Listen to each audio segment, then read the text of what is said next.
And now, Autolite and its 60,000 dealers and service stations everywhere present Suspense.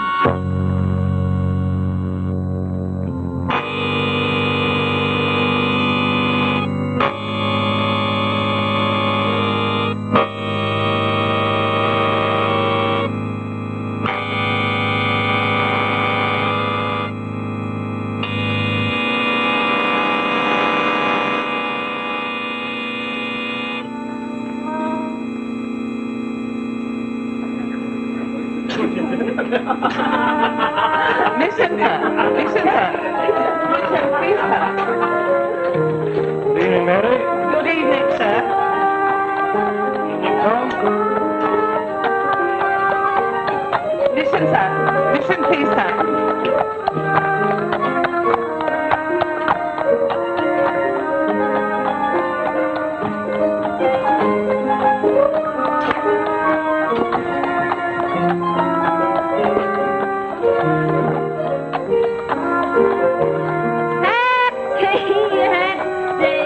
You want to know my name? That's my name. At the spaghetti. Where do you live? Come on, miss, tell me and I'll see you home. What number, miss? What street? Can't you remember? Batty. I'll have to call the wagon, miss. I can't leave you here. Got any friends? Brother? Sister? Got any kith or kin? But at least you live somewhere. I give up. Call the wagon. Come, miss, haven't you got any place at all? Even just a bed to sleep in? Call the wagon. Rest easy, then. I'll be back.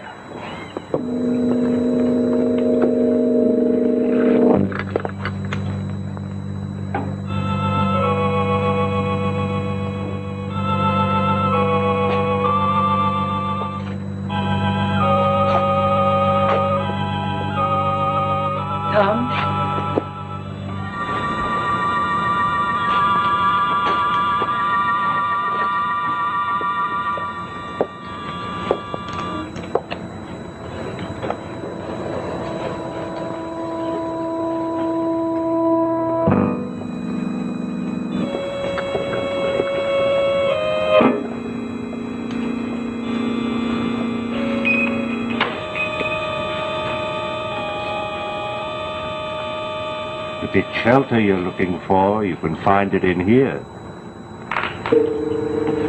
It's all right.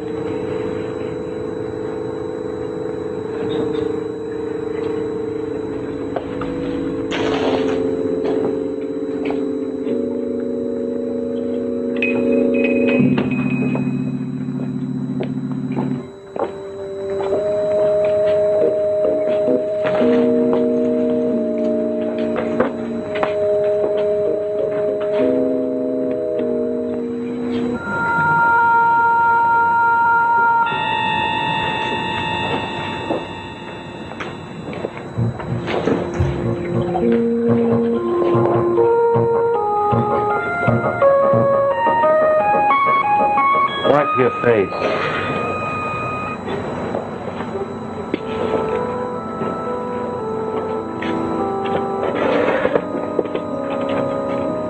On the floor above, you can have a room all to yourself. What do you want? I'll feed you, buy you some clothes, and allow you £1 a week. What do you want from me? You'll perform the duties of an indoor servant.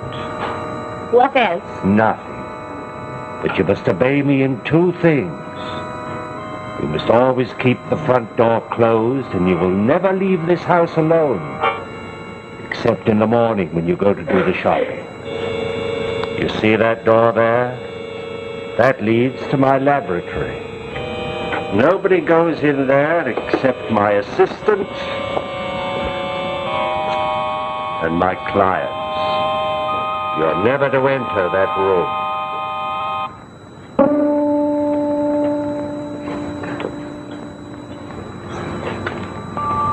This is Tilson, my assistant. He'll show you your room.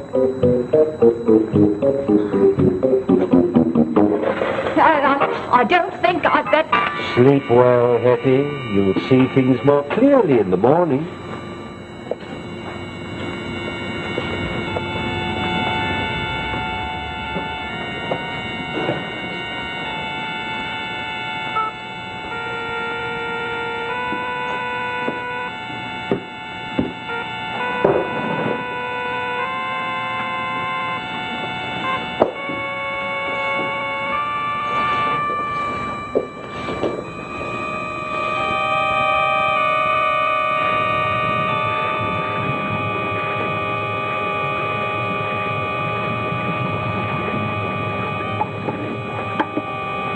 Wilson? Yes, sir. I think she'll do. We can use her to sit in front of the shop. I was wondering what... We'll allay all suspicions. And then our special clients can come and go as they wish. Suppose she finds out our real business. How will we keep her here? I'll marry her. Ah. She'll look very well sitting in front of the shop. My wife sitting out there, perky and frilly. Every morning the postman's saying, "Good morning, Mrs. Bronston." And the constable, too. That'll calm his curiosity. It might. Then again, it might not. Why, in 6 months we won't have a worry in the world.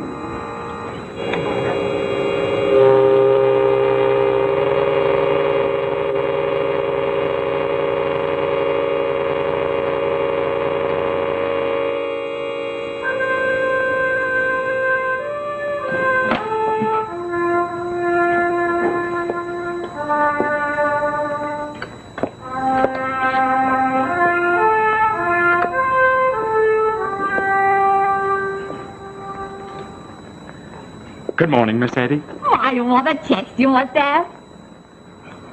What wind power. What lungs. Well, I can play a bit. I have to admit that all right enough. And your lips. Ah, you must have real muscle in your lips. Well, I suppose anyone that does anything a lot. Goodbye, Miss Eddie. Goodbye, Mr. Tom.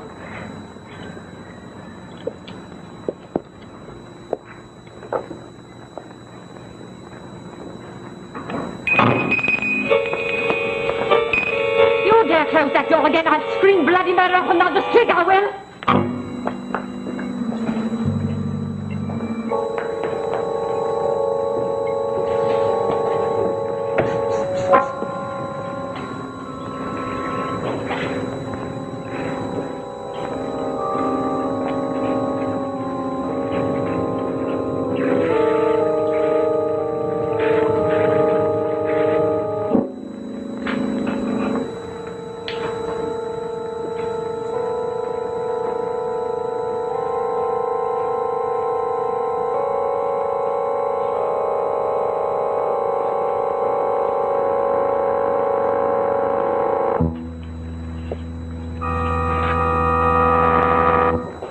Hetty.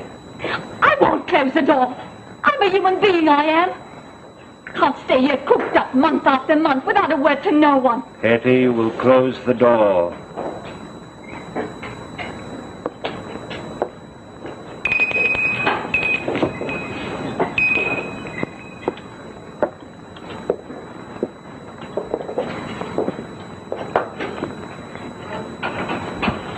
Is there any detail of our marriage agreement that I've not lived up to? No, sir. You have a room to yourself? Yes, sir. Enough clothes? Yes, sir. Enough allowance? Yes, sir. Have I ever disturbed you? No. Ever made any demands upon your privacy or on your person? No. Then I must insist that you carry out to the last letter the agreement, as I've carried it out. And that means that you're to keep this door closed at all times. You'll never leave this house alone, except when you go to do the shopping. And you'll discontinue your silly flirtation with that boy from the mission. Please, White. Couldn't you just talk to me a little at supper? If you don't carry out the terms of our agreement, believe me, I have ways of making you. Couldn't you maybe say something in the evening if you like what I cook? Or the dress I put on? Or smile at me now? A little. I must get back to my work.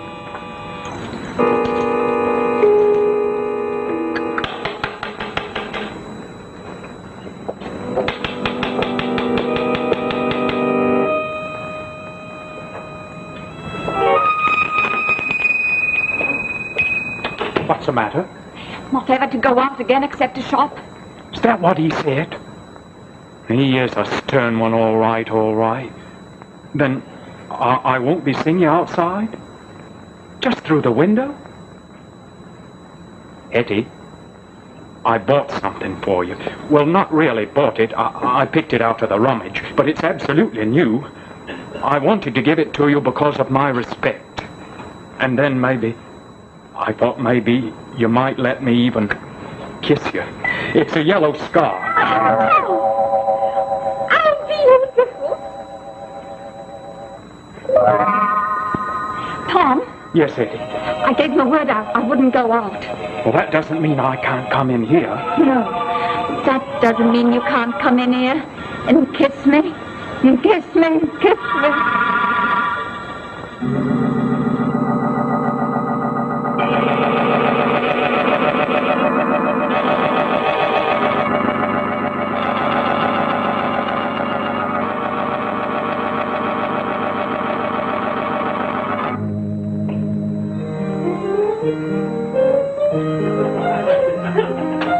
Listen, sir. Listen, please, sir. Thank you, sir.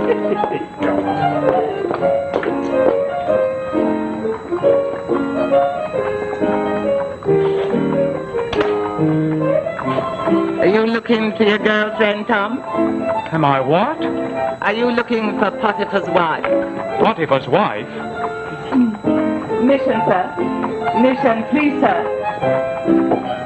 You know, Tom, it's too infernal hot tonight to be anything but honest. Mission, sir. Mission, please, sir. Thank you, sir. It's a hot night, all right.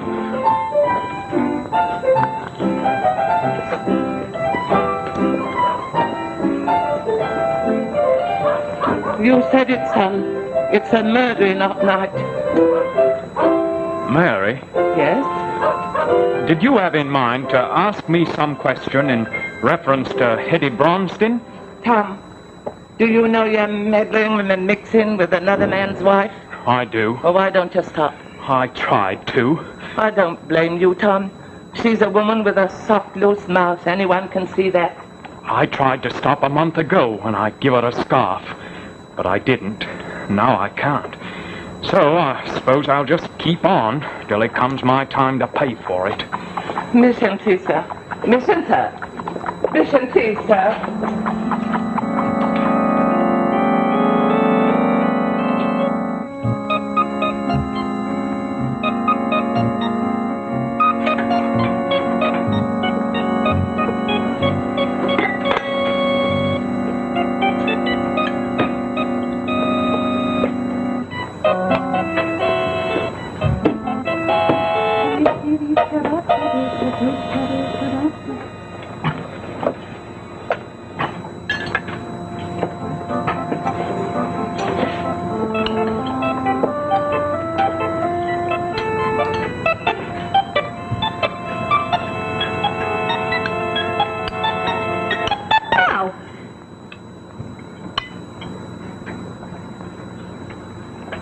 Where did you get that yellow scarf? Oh, that? I've had that. How long? A month. Where did you get it? Well, I don't... Tom, the mission boy gave it to What her. if he did? Any harm? Might be. Oh, Why did he give it to you? an acknowledgement because I took the pledge. The what? Odd times when I've seen him, he's been so sad and serious like, wanting me to take the temperance pledge. So one night I pledged, and this is my reward for being temperate. Huh, any harm? Etty, give it to me. What? Take off the scarf and give it to me. I shan't. Take it off. You'll remember that you're my wife. My wife does not receive presents from other men. You filthy beast, give me back my scarf. You ain't gonna crush me like this. Treat me like dirt, you filthy beast. Just Because you played the Good Samaritan. You think you can do what you want with me, never speak a word to me? Why shouldn't I talk to Tom if I want to? Easy on and lively. He knows I got blue eyes. I'm like a kitchen maid here. And hardly call my soul my own. A wife's supposed to be mistress of her own home, ain't she? Well, then, you know what I'm going to do. I'm inviting Tom to supper. Yes, sir, I am. And tomorrow night it is, too. Hetty, I warn you. Don't ever ask anybody here to supper. You think I want to eat my life away with you two filthy beasts? And Hetty, What? don't touch this scarf again. Touch it, I'll take it. I don't care where you hide it, I'll find it. And I'll wear it tomorrow for supper. Yes, sir, I will, I will, I will.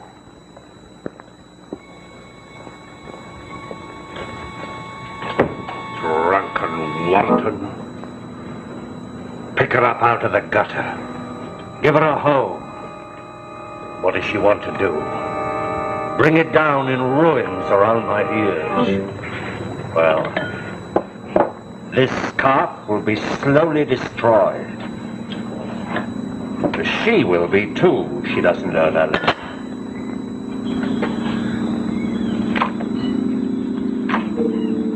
Tilts. Sir?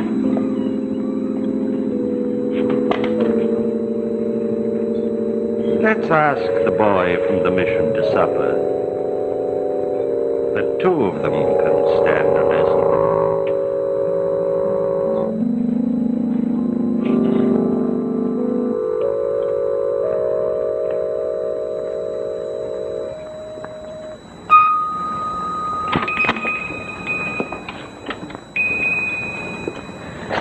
Hello, Eddie. Thank you, Tom. Come.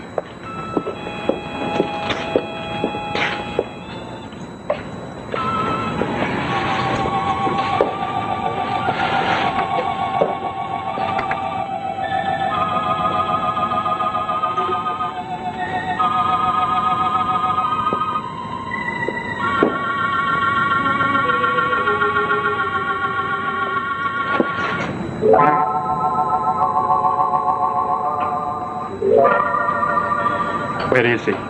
No idea. Where's the hunchback? He's gone, too. Anyone say anything? No. Ever go out like this before? Not at this hour. Maybe it's a trap.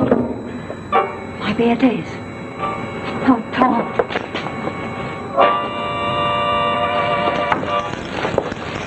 Stay out, I tell you. As soon as the front door opens, we'll hear the bell ring. Maybe I shouldn't have come for supper. Tom.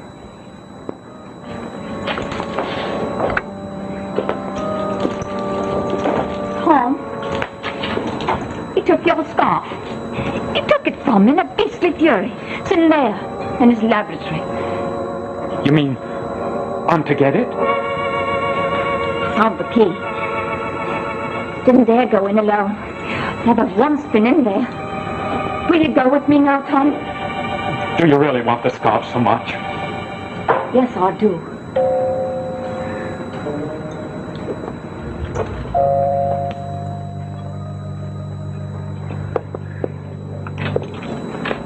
Maybe I ought to stay out here and watch, and then I can warn you. Who does he think he is, telling me not to touch it again? I'll touch it, all right, all right.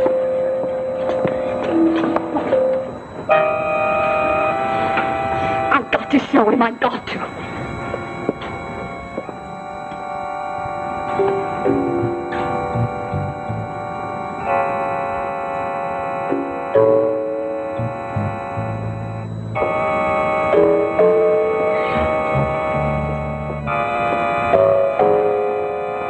What's that?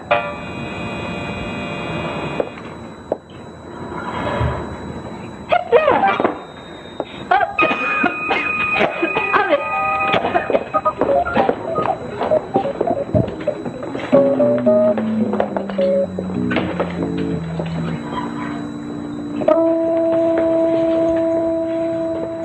Company for supper, Hetty? Yeah, didn't I tell you yesterday? Oh, yes, indeed you did. Good evening, sir. Tom Weatherby. This is Tilsit, my assistant. Have you got any biscuits, Hetty? Biscuits? Yeah, it tells it here it's a can of salmon. I've suddenly got a hunger for a bit of cold salmon on a biscuit. I like it with my whiskey.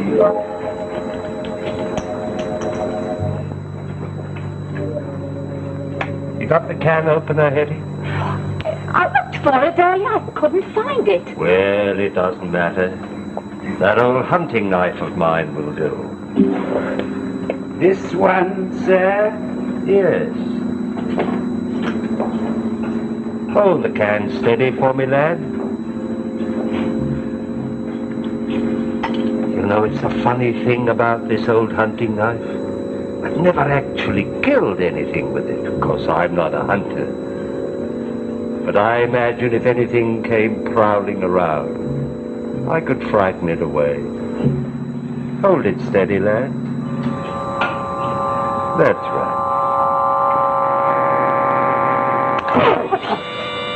Oh, I'm sorry, boy. The knife slipped. Oh, it's all right. Don't. It's nothing. Don't.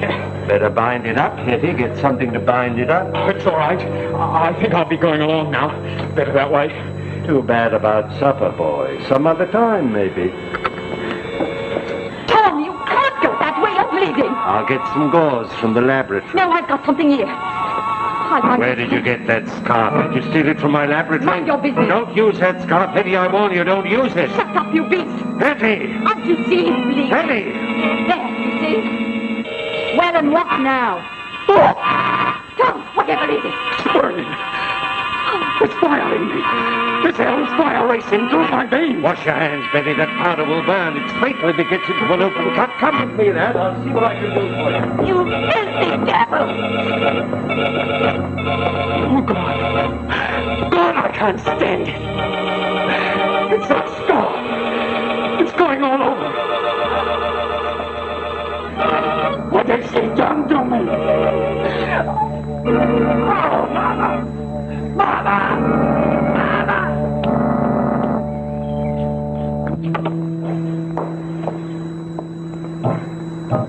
Bronson, what have you done? I warned you not to use that scarf. He's dead.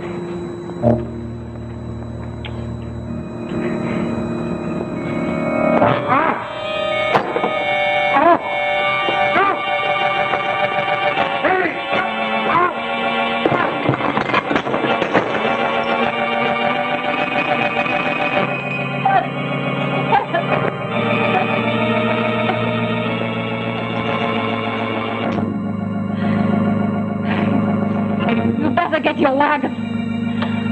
I think I'll be needing a place to stay.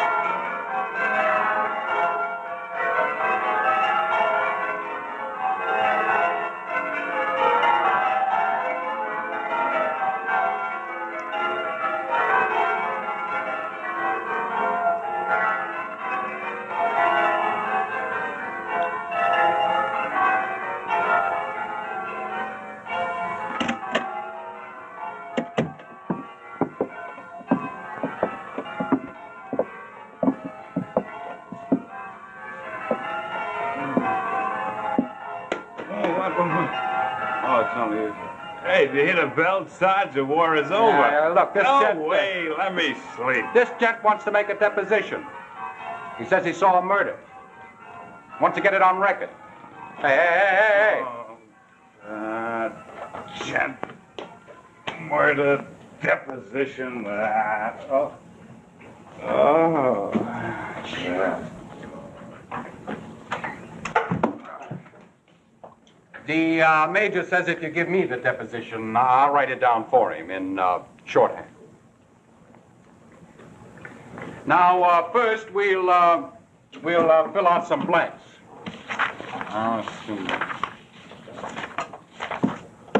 Okay, Count, spill it.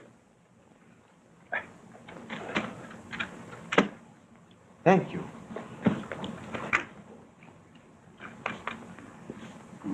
This palace used to belong to me. Yeah? The whole shebang? Early in the war, when the fascists were in full power, I had to give this property to General Fortunato. Yeah? Actually, Fortunato used to be a stable boy here. But he rose by devious means until he became one of Mussolini's favorites. And after that, a general. Uh-huh. Now, look, Duke, just give me who got killed, who killed, and how come you've seen it, huh? Now, first, we'll have the place, and then the time, and then the respective parties. The place? Yeah. Do you know that under this palace, way under, there is a catacomb? A catacomb? Yeah, I know. There's a wine cellar about a quarter of a mile deep. That is right. You keep forever going down a long spiral stairway.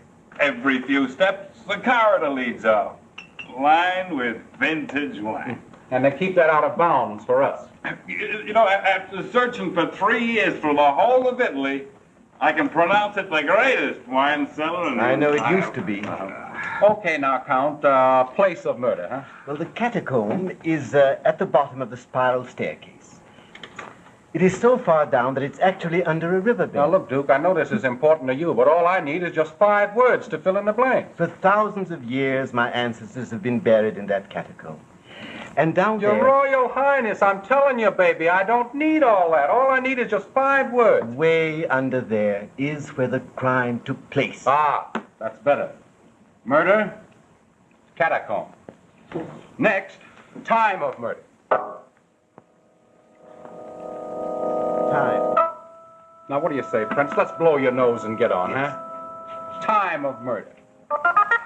When General Fortunato took over this palace, I must say first that by that time he had acquired so much power that he could force me to let him marry my youngest and dearest sister. Yeah, why the heck did you let him? Why don't you poke him one?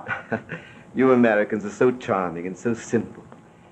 I didn't poke him one, my dear boy, because at his call came stormtroopers and torture chambers. Oh. Okay, Count. Time of murder, huh? Time. When General Fortunato married, after he married my sister, he took over this place and he let my wife and I stay on. And we lived in a small suite over the stable. Yeah, nice guy. This opened onto a terrace that commanded a fine prospect. Every noon, the Countess used to have breakfast there. I used to work in a war office and my sister was in a hospital. But the General and my wife had more leisure. Good morning. Has your husband gone to the office? Yes, I believe so. Doesn't he usually take your wife to the hospital on his way? My wife didn't go this morning. Oh? I told her not to. We're leaving for Rome. Coffee? Thanks. May I? Don't you think you might button your shirt? Doesn't whet my appetite.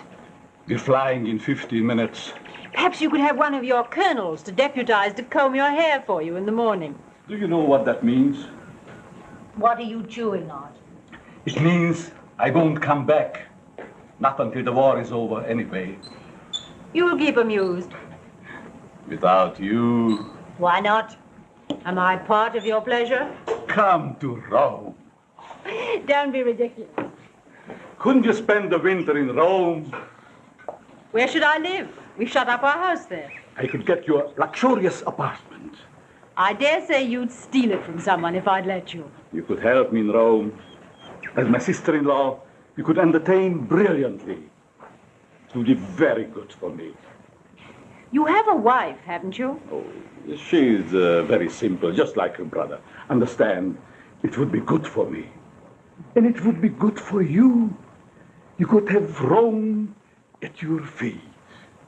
I think you'd better run along now. Give me an answer. We've been neighbors here. It's not been too unpleasant.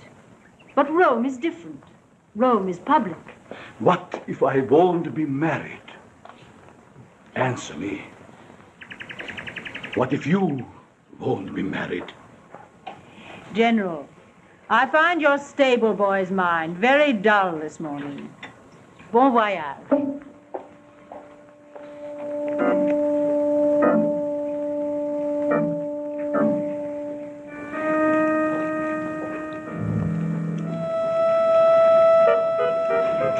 Yeah?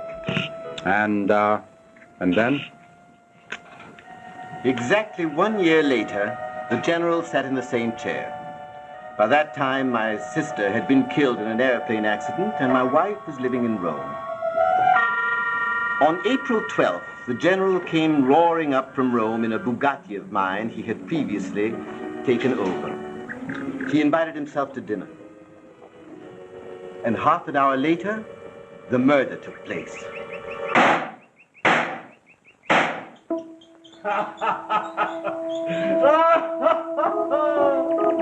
Are you finding yourself game? Storks! Two storks nesting in the chimneys. And one glass window when an old lady shook her hand at me. I regret very much that I have to serve you myself, but since the war, you know. Who cares while we have that cellar? Who wants food? Our eyes met. I knew why he had come north, either to kill me or to arrange for someone else to kill me. I really didn't care. I had come to a point where life or death held no preference. In that warm April sunlight, the red wine glowed and gurgled like blood, and I gave up. What hope for me? He was Iluce's darling. He had a secret police of his own.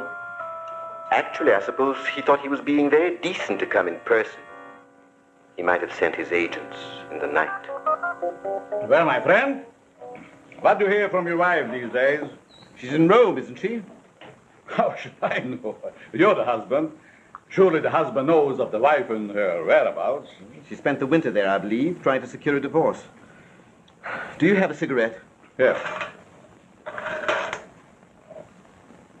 A handsome case. From an admirer. Well, now, any success with that divorce? No success. And how's that from your point of view? I regret it. It was always a misalliance. A divorce would keep me and would save me from living in fear. Fear? Yes. I often think to myself, supposing that a person of great power would want to marry her. A divorce is impossible. Therefore, this person of great power could only marry her if I were dead. You don't mean that you fear for your life? Every moment. Come now, come. Oh, what romance you fill your mind with. Not at all, no. She has always been attracted by power. And she attracts power. The end is inevitable. You know, that is my third battle, waiting for you to cook that nasty little meal for me. I regret that it is the best that I can offer. Well, it is a long, long life for both of us. And a happier conversation. By the way, apropos, that reminds me. Last week, a black marketeer brought me a cask of Amontillado. Amontillado? Ha! That's impossible. That's exactly what I said. In these times, impossible. Must be sherry. Huh? He swore it was Amontillado. Sherry. Nobody can get a cask of genuine Amontillado these days. Well, not even I can get it. I had my doubts. Still, I bought it. Throw your money away. I'm having Lucchese come over to taste it. You remember Lucchese? Excellent palate. Lucchese? That old fool doesn't know wine from water. Well, of course, he hasn't got your palate. Where is that Amontillado? Oh, no, I'm afraid it'll be too much trouble. Now, let me taste it. I tell you, let me taste it. No, I couldn't disturb you, really. Where is it? Is it in your vaults? At the very bottom. All the better. I will sober up. Climbing down. No, General, really, I couldn't disturb you that way. Why, what's the matter with you? You seem to be afraid. You shouldn't be afraid going down with me. Oh, it's not that. It's... What then? Well, it seems a pity to drag you down there into those depths and those darknesses, but this beautiful sunny day. No, I'll have Lucchese. Oh, get your torch and we'll go. But do you have the time for me? Don't you have to go back to Rome? Time for you? Of course I have. I have the whole afternoon to kill. After you. No, General. Please. No, after you. I said after you.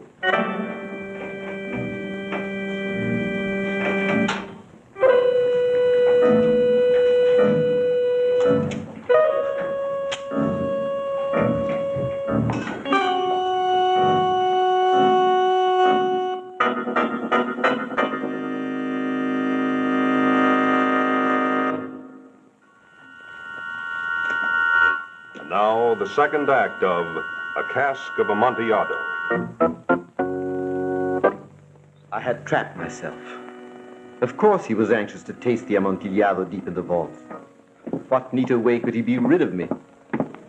I think I must have mentioned the wine on purpose, because I was hopeless. The least I could do was to give a little help to the inevitable. As we kept climbing down, down, down, gradually a curious peace filled my heart where the panic had been. A resignation came over me, almost an eagerness to be at the bottom and done with it. Are you coming along all right, General? Coming fine. Thank you. You tell me when you want to rest. We still have a long way to go. I need a drink. That's what I need. I need warmth. Damn down here.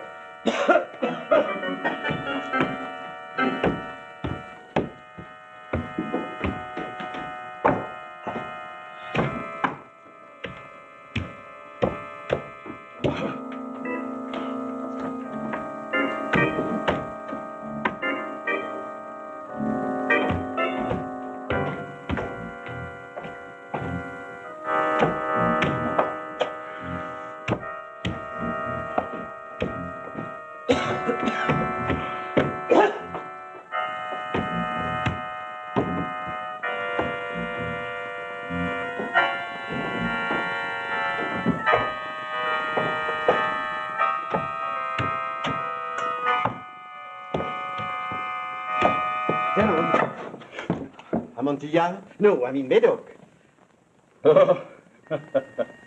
Yeah, that's better.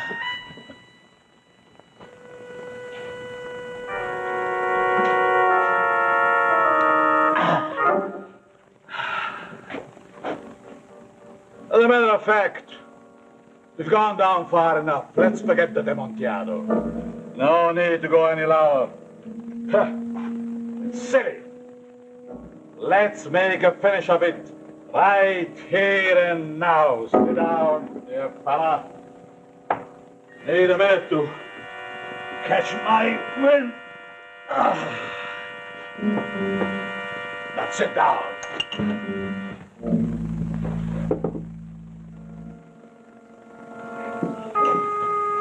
You know,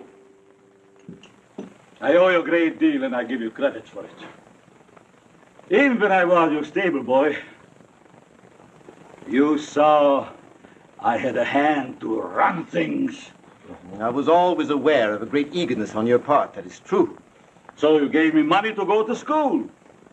3 years, and I was back here and manager of the whole place. Now look at me. Look at me now and... I must say, General, you have always been able to forge your way ahead. Do you want me to tell you the truth about yourself? Well, this is as good time as any other. You know, when you made the biggest mistake of your life... I think I'm beginning to find out. I will tell you. When you didn't join the party, that's when... If I hadn't get in on the ground floor, I wouldn't have been the boss here now over the whole town, would I? No. My dear Count. And if you hadn't been the boss, I wouldn't have let you marry my sister. That's right. What? Hey, you were catching on. That's right, because, don't you see, if I hadn't married your sister, I wouldn't have had the money to buy my way in Rome. And if you hadn't married my sister, she wouldn't be dead. What do you mean by that? Well, if you hadn't been married to her, she wouldn't have been in the plane with you. Oh, that's different. I see. Well, can't help accidents. Matter of fact, your sister was never right for me. So simple, just like you. I need a woman of ambition. Someone like my wife? Yes, if you say so. And then you really would have reached the top, huh? You know, life is nothing but a lot of steps. Either you go up, or you go down. and it seems that I have to go down. Count! That second lasted a year. I knew his revolver was on me. I thought of my sister. I thought of the lovely April sunlight that was far above me. I thought of all the tenderness of life trampled on in the name of the dictator state. Suddenly, at that last breathing moment, the ridiculous thought struck me. Why am I so weak? Why don't I kill him? Count! Where are you running to? Come back here! I command you, come back here!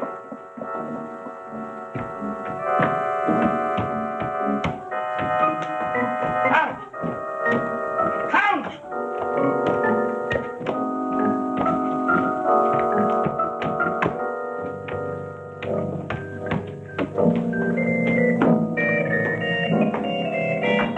Where are you? What trick do you play? Hey, brother, where are you? What shabby trick are you playing on me? Or are you trying to be funny, or are you hiding to frighten me by leaving me alone?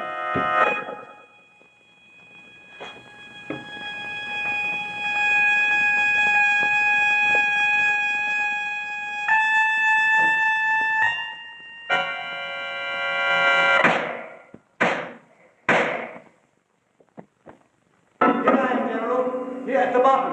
Yes, I'm in the catacomb. Come on down, it's only a little bit further. The Amontillado is down here. Are you coming, brother? Coming!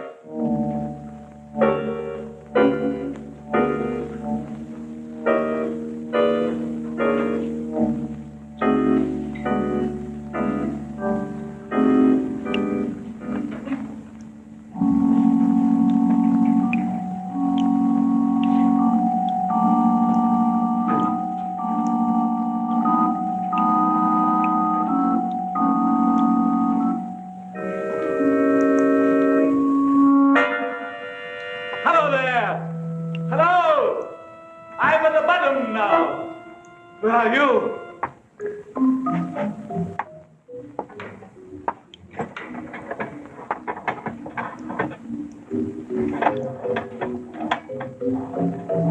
Hello, brother. What way do I go?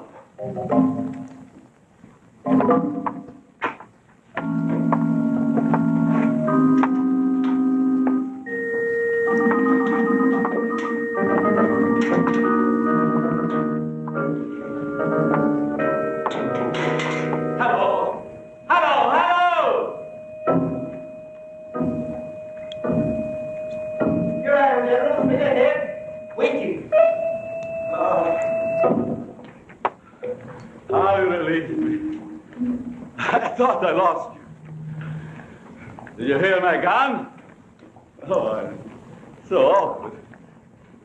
I always stumble when I drink. Yeah. That's very damp here. Walls are dripping water. Are we under the river now? I feel the dampness in my bones.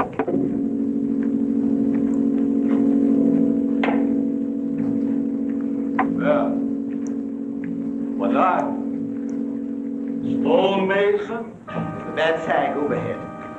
Last week I ordered them to wall this end up for support. I see they haven't finished. That's dangerous. Oh, yes. At any moment now, it might be the end for either of us. Oh, I hope, General, you don't mind a few bones lying around. It's only my family, or I should say, our family. Yes, I thought I ought to clean the vault out before they sealed it.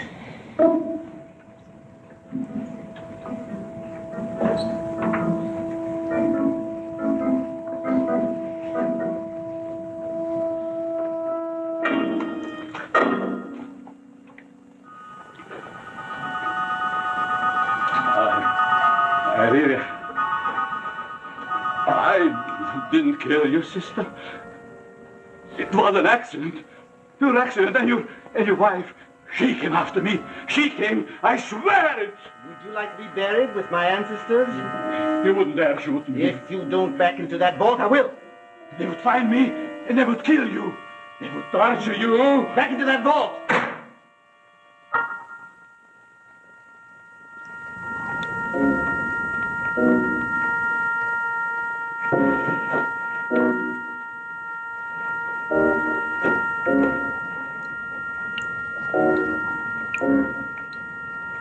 The wall.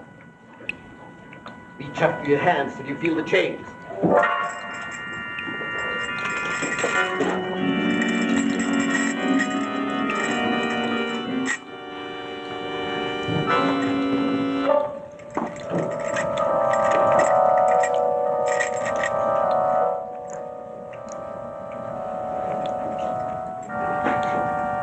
Why don't you shoot me?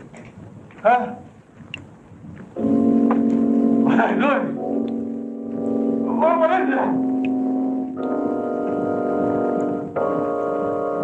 Are you pulling me up? Don't pull me up!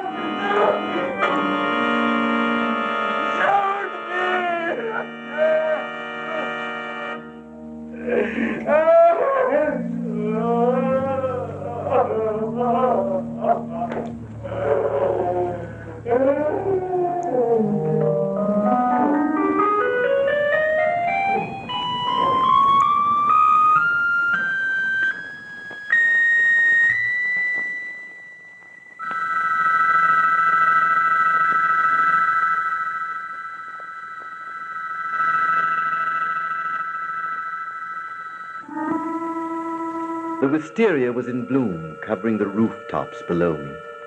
I sat for half an hour on the terrace, enjoying the sunlight and the general cigarettes.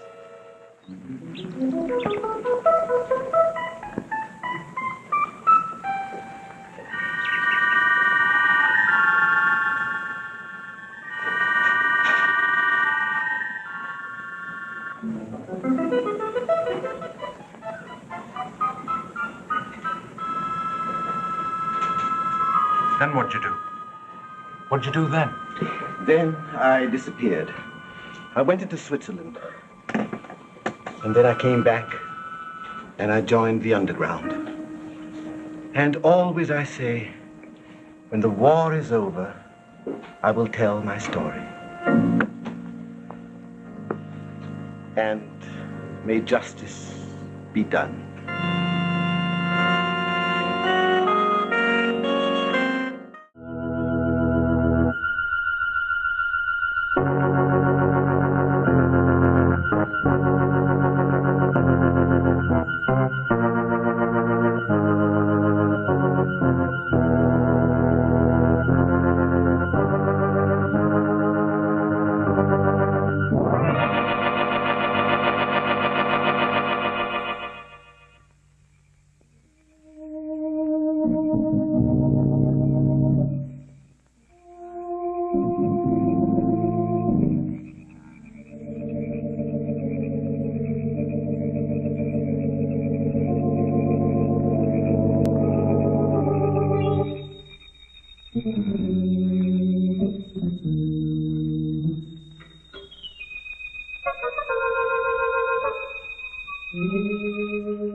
Go ahead, girl. Answer the door. Maybe some poor wayfarer.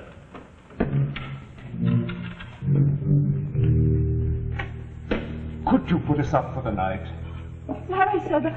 The house is full up. But my wife's in the car and she's quite ill. We've been driving for miles and miles over these blasted moors. Sorry, sir. But you can't be full up. Why, the house looks empty. That's right, sir. We're full up and closed. But we really don't need a bed. We will sit by the fire all night. Anything to take my wife out of this misty night. 12 miles on, sir, you'll find a farmhouse. Sometimes they take folks in. Good night, sir. But you're a tavern. You're a public inn. I can tell from the looks of you, you're practically empty.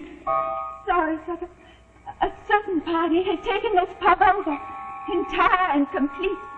And as long as they pay for it, what they do is their own business. What I do is my orders. Good night, sir.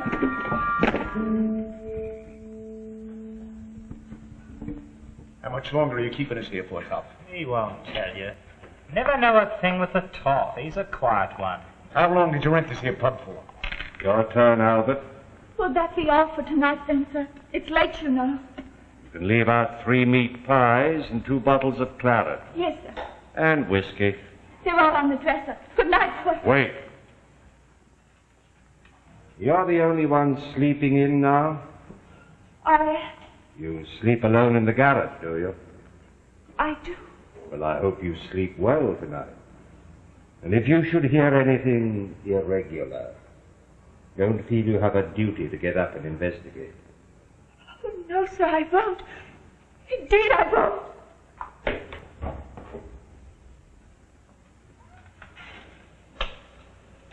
What's the idea, Top? What are you up to, anyway? Never tell us, would you, Toff? Oh, he's a clever one, mates. And you and me, why, who are we? Just 3 bloomin' idiots. Am I right, Toff? That's right, Sniggers. 3 idiot sailors, lost on the blasted moor. I tell you this, Toff.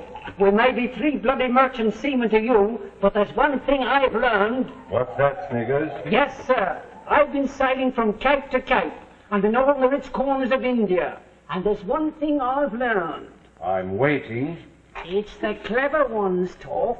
The clever ones as makes 'em up. Ah, he's right. It's the clever ones that keeps everything to themselves. Their plans are clever enough, but they don't work. They don't work. 'Cause they forget some one little thing that simple fools like us could see. Tell us, Top. Tell us what your plans are. Aren't you the clever ones, though? I know what he's keeping us here for. So they can't find us. Ah, but I'm sick of it. How can they find us? They're nothing but 3 heathens. Who's afraid of 3 heathens, eh, Snickers? We can't keep hiding forever, and then running and hiding and running forever, the whole black world over. Remember that first night in Bombay? Aye, that was the Top's mistake then. He was clever, all right. He was so clever he lets them follow us right onto the boat. That's where the old trouble started. If them 3 heathens hadn't followed us onto that boat, we might have had our little trophy sold by now. Aye. Am I right, Sniggers? Sold and the money divided between us like we always said. Aye. Hey. How much do you figure that ruby's worth? Any price. How much is any price? Any price we ask. That's how much the ruby'll bring. Cool, and here we sit on the misty moors. Of course, you can't ever let on with the temple, Ruby. Folks is superstitious. Aye. And no matter how big it is, if people knew we stole that ruby from a temple, right out of the bleeding idol's eye. That's right. They'd never touch it. Why? It's still a ruby, ain't it? Yes, but it's a temple ruby from Hindustan. And that's what makes the difference. Did you hear steps? I heard something outside. Wasn't steps exactly. Wind. That's all wind. Wind? Foggy night? What'd you say, mates? Let's eat them meat pies and drink that claret and that whiskey. Now, will you look who's in a panic now, huh? Alfred, you've seen them 3 heathens. That makes it different, and so is Sniggers, but not me. Every time I hears a noise and every time Look at here, Bill. It don't do no good to go looking and listening, 'cause when they come from behind. And they come without a sound. Like they did to poor old Jim in Malta. That's right. Like they did to George in Bombay. Before we start. Oh, easy now, Bill. We're safe out here. I give them dark devils the slip. You give him the slip? Aye. Put a stick in the fire, Albert. Brighten the place up a bit. I had the ruby, and I give them the slip. All 3 of them. How'd you ever do it? Well, they were following me. Who told them you had the ruby? You didn't show it. You didn't have to. They kind of know. They kind of know. Yes. They know if you've got it. They always know. That's the mystery we was trying to tell you about. Here they are now, following me down the streets of Hull. I goes up to a policeman and I tells him. And he says, oh, they're nothing but 3 Hindus and they won't hurt me. Why don't you have the policeman arrest them? For what? For trying to get back the ruby we stole? So I walks through. Then I turns a corner, then I runs. I never sees a corner but I turns it. And I never turns a corner but I runs. And you know the streets of Hull. Well, after 2 hours, I sits and I waits. And what do you think? What? No priests. What? No dark devils with gold spots on their faces. I give 'em the slip. Well done, Albert. That's why I didn't jump when you said you thought you heard something. Because I knew we were safe. Now, come on, Bill, and play up. Play up. Whose turn is it anyhow? Mine. Albert, why didn't you tell us before? So you could ease our minds. Because the toffee don't want me to say nothing, no. He's got his plans and things must be done his way. Oh, you and me are stupid fools. And if it wasn't for me what gave him the slip and all, we might have had one of them crooked knives in him right now. But for me, who'll give him the slip. Albert, Bill, here's the idea. The priests have gone, our money's gone. Right. So what have we left? Go on to London now and send that ruby. Toffee won't come. We'll leave. He won't give us the ruby. We'll take it. How? There's one of him. There's 3 of us. We'll take it tonight and be in London tomorrow. Simple enough, ain't it, Bill? Simple enough. Once we get the ruby. Don't worry about that. We'll find a way to get it from him.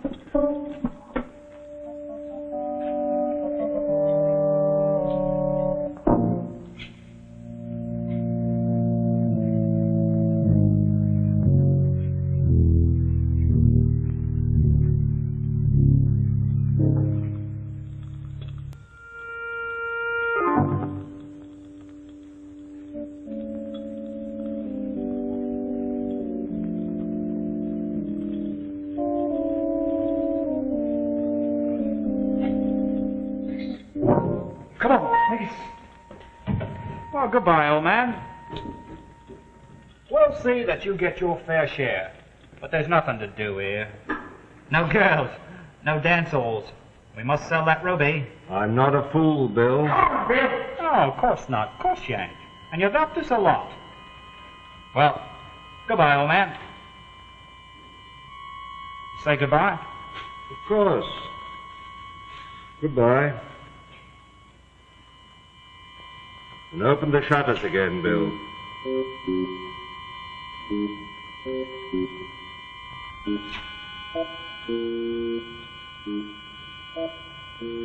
I don't suppose you want the door open too, do you? Whether the door is open or closed, Bill, it doesn't matter. Well, the first shall be last and the last shall be first. Goodbye, coffee, old man.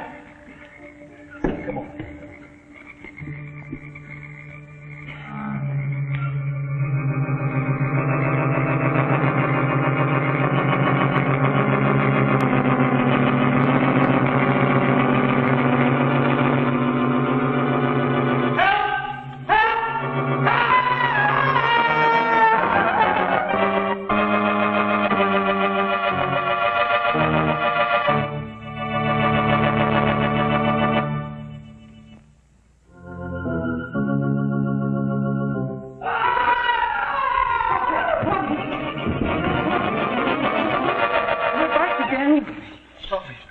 So you are. How did they get here? How did they get here, Tom?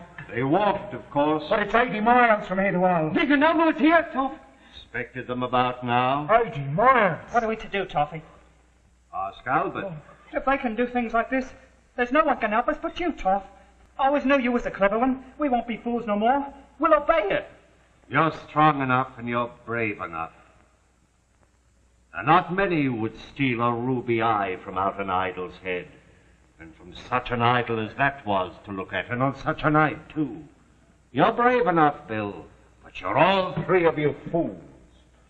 Jim would have none of my plans, and where's Jim? And George, what did they do to him? Don't tell me, So your George. strength is no good to you. You need cleverness, or they'll have you the way they had Jim and George. We know. Those black priests will follow you around the world in circles, year after year, until they get the ruby eye. And if we die with it, they'll follow our grandchildren.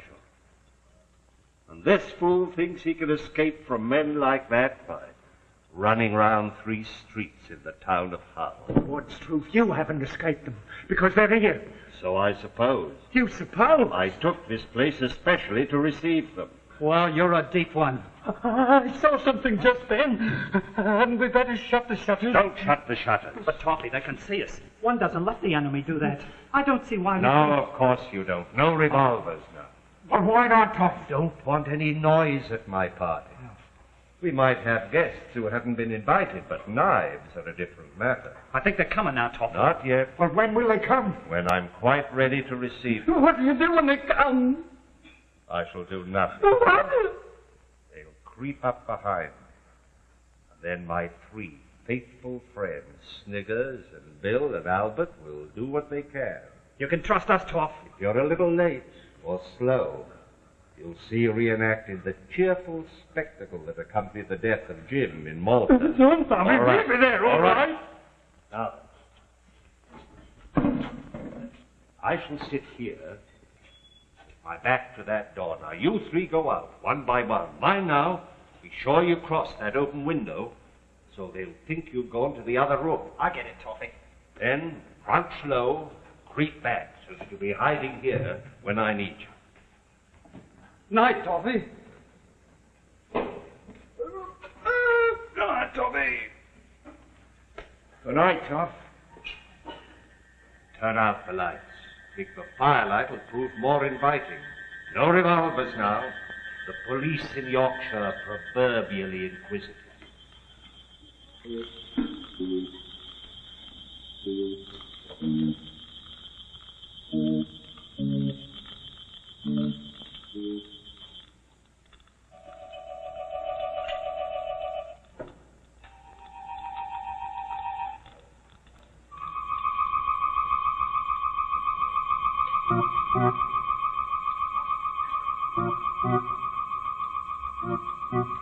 Be ready.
Toffee, we only got one. What do we do?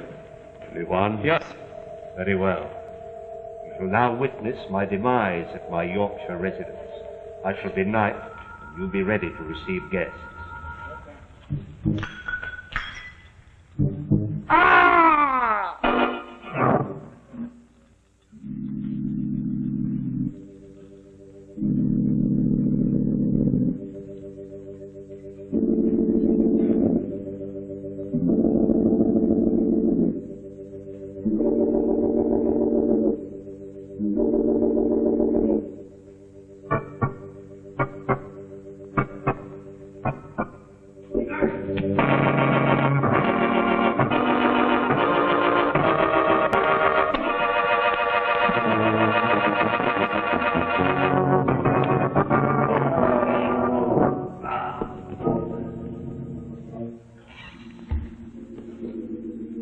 We've got two, Toffee. What do we do now? Still enough. Yes. Albert, you get over to the window. Stage a fight with that healer. I know he's dead. But you and Bill are going to resuscitate him. On his feet. Sniggers, help. Keep low, keep low. Out to the window. Quick now, quick. Sniggers, turn him over. Easy. Hold up.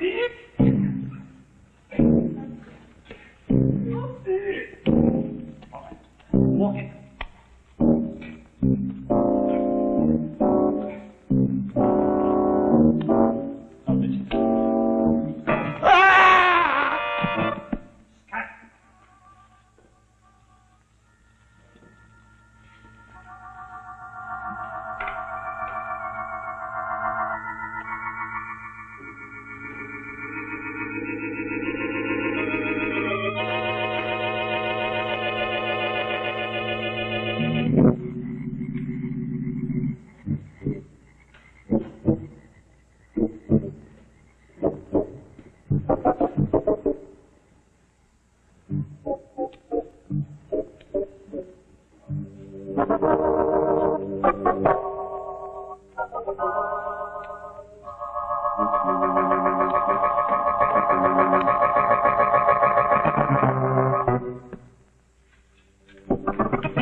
Very good night's work, my friend. Well done, Toffee. You are a dig one. You drink one of the blood one. How much is it worth, Toffee? Everything they have in the shop. I'm sure we all ought to be very grateful to Toffee. Well, I just have a knack of foreseeing things. I should think you did. I don't suppose there's anything happens that old Toffee don't foresee. Does it, Toffee? No, I don't think it does, Bill. I don't really think it does. Turn on the lights. What do we do with him? Bury him in the garden. Then what? Then we go up to London and upset the ruby. Well, I think we've come through this night's work very well. Well, the first thing we ought to do is give a little supper in honor of old Toffee. Well, I think we've earned our bit of supper. Here's the Toffee. Who guessed everything right. Why, good old Tom. Here's the Toffee who saved our lives. Here, he foresees everything. Speech, Tom. Speech. Well, gentlemen, I suppose in this world there are two kinds of men. There's the kind that can see. What would that be? No wind and the shutters slamming. It's wind. It's blowing both ways at once. Look. Look at that. Of course it's the wind. Fog's lifting. Must be lifting. Must be the wind. Fog looks as thick as ever to me. Sniggers, go outside and fasten that shutter back. Go outside.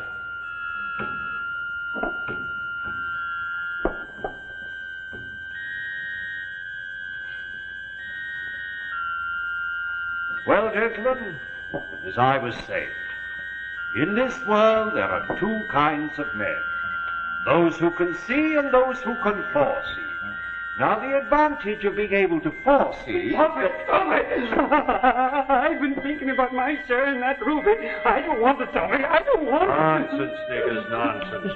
You shall have it, Toffee. You shall have it yourself. Only say Sniggers has no share in this here ruby.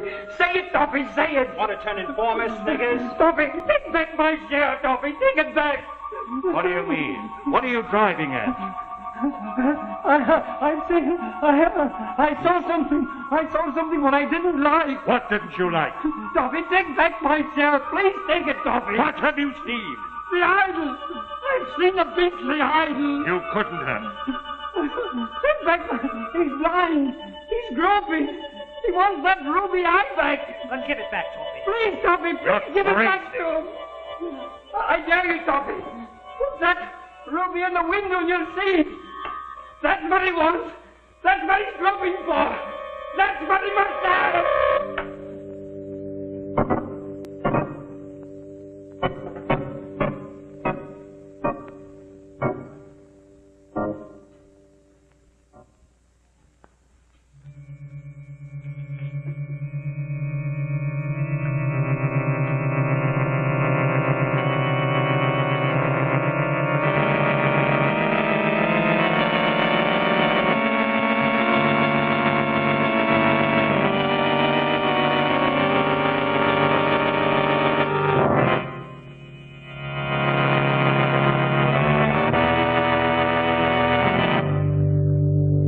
is it? It's that obscene idol. Come from India. It's taking its eye. What's that? Say it. Mr. William Jones, able seaman. Albert, what is it?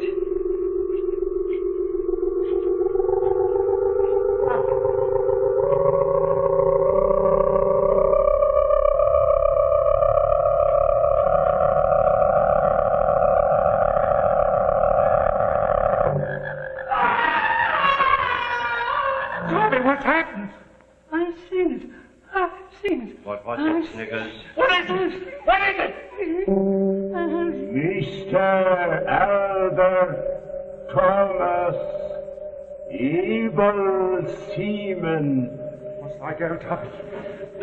Must I go? Tommy!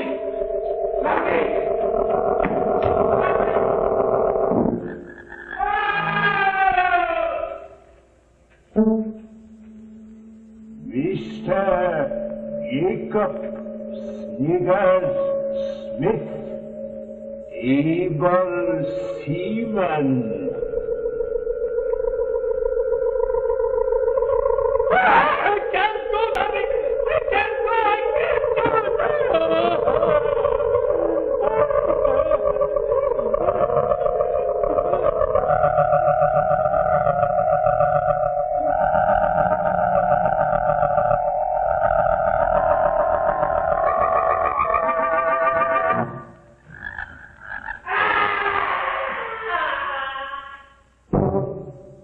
Mr. Arnold Everett Scott Fortescue, late Esquire.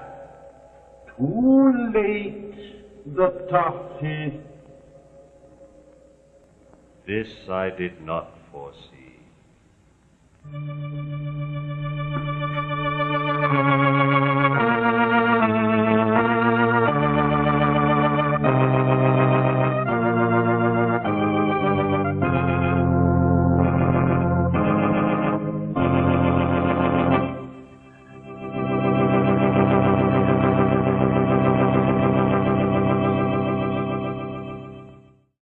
This is CBS, the Columbia Broadcasting System.